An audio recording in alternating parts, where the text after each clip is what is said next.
이제 어느 정도만 팔아놓고 기다렸다가 나중에 팔 수도 있는 거고.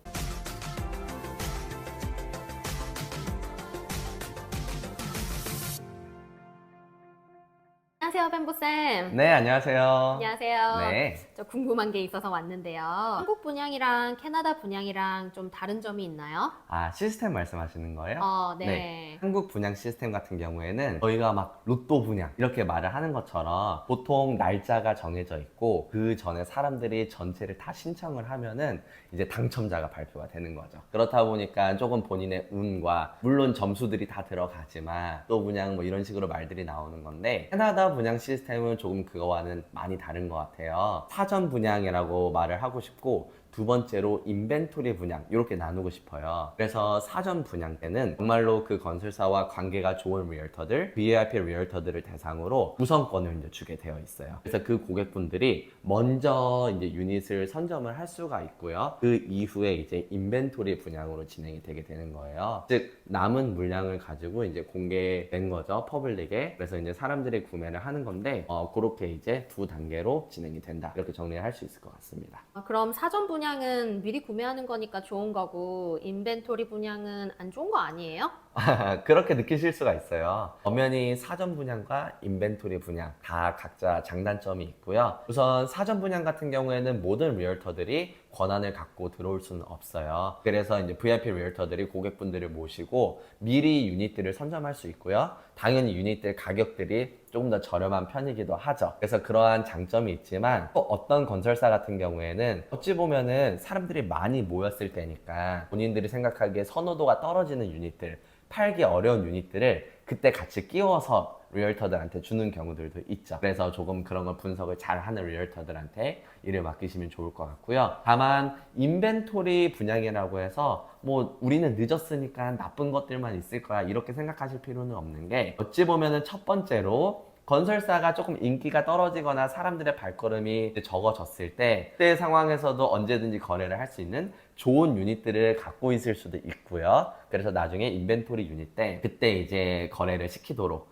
그렇게 물량을 풀기도 하고 또한 이제 시스템 중 하나가 시청에서 허가를 받아야 되고 그리고 나서 이제 몰기지 은행에서 이제 대출이 나오려면은 건설사는 사실 미리 어느 정도 정해져 있는 유닛의 개수를 팔아야 되는 그런 것들이 있어요. 예를 들면 300채를 팔아야 된다. 근데 이제 290채만 판 거예요. 그래서 10채를 빨리 팔아야 되잖아요. 그랬을 때는 또 건설사가 조금 저렴하게 해서 그것도 일반인들에게 다 공개하지는 않고 왜냐면 미리 조금 비싸게 산 사람들 입장에서는 기분이 안 좋을 수가 있잖아요. 그래서 조금 잘하는 리얼터들한테 이것 좀 팔아라. 우리 이제 빨리 허가 진행해야 되니까. 그래서 그렇게 진행하는 경우들도 있고요. 그래서 결국에는 건설사마다 이제 하는 비즈니스 스타일이 다르다 보니까 그런 것들을 다 정확하게 파악하고 있고 시장 상황을 파악하고 있는 리얼터랑 일을 하는 것이 좋을 수가 있죠. 언제든지 굿딜을 잡는 게 일이네요. 맞아요.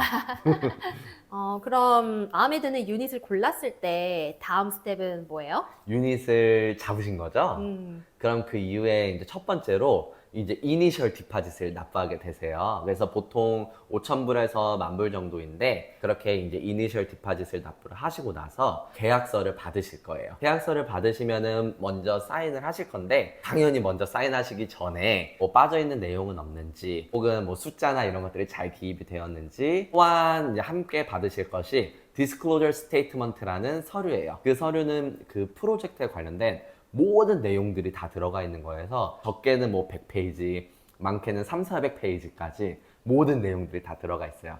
그거를 확인을 하시고 계약서에 이제 사인을 하셔야겠죠. 사인을 하고 나서 건설사에서 사인이 완료된 파이널 컨트랙트가 올 거예요. 그리고 나서 총 일주일 동안 생각을 하실 수가 있어요. 만약에 마음에 안 드시면은 그때 다시 백업 하셔서 이제 계약을 파기하시면 되는 거고 이후에는 중도 디파짓을 이제 납부하시게 되죠. 보통 디파짓은 15%에서 20%, 뭐 10%짜리도 있고요.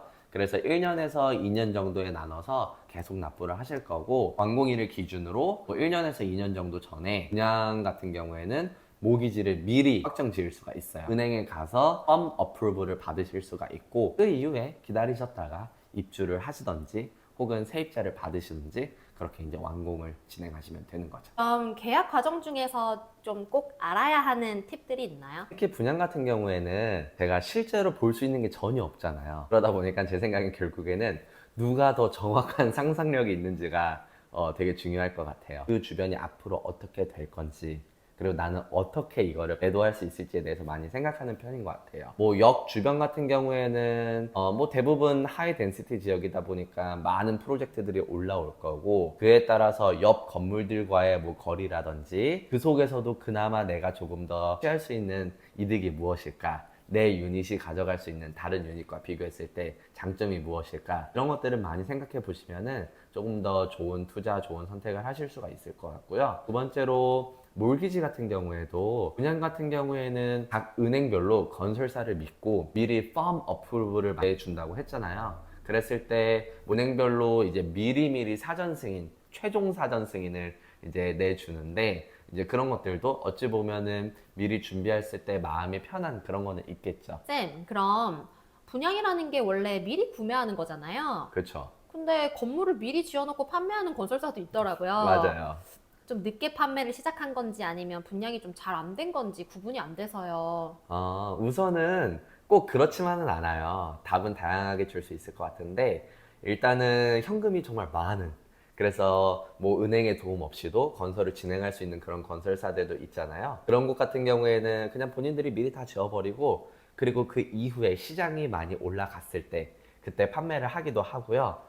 혹은 대부분은 은행에서 이제 빌려야 되는데, 돈을 정해놓은 숫자의 유닛을 먼저 팔고 그 이후로는 진행을 안 하는 거예요. 왜냐면은 결국에는 프로핏을 만들어야 되는데, 이제 인플레이션이나 여러 가지로, 혹은 이제 집값 상승률 같은 것들이 있을 때 그 당시에 파는 것보다 나중에 진행을 하는 게 건설사 입장에서는 더 큰 이익이 될 수도 있는 거죠.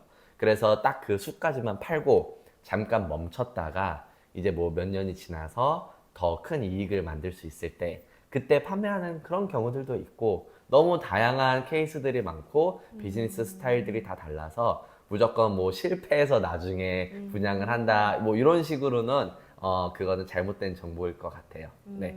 건설사마다 사정이 다 다르네요. 사정이 다 다르고 시장이 다 다르고, 어떤 건설사는 사실 만약에 지금 봤을 때 부동산 시장이 떨어진다고 예측을 하고 있으면은 미리 다 팔아버리겠죠.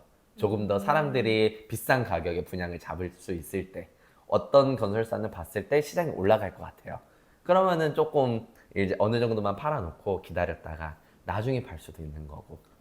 그렇게 그렇군요. 정리할 수 있을 것 같아요. 그렇군요. 네. 좋은 정보 너무 감사드려요. 다음에 또 질문 많이 가지고 올게요. 많이 질문해 주세요. 들어주셔서 감사합니다.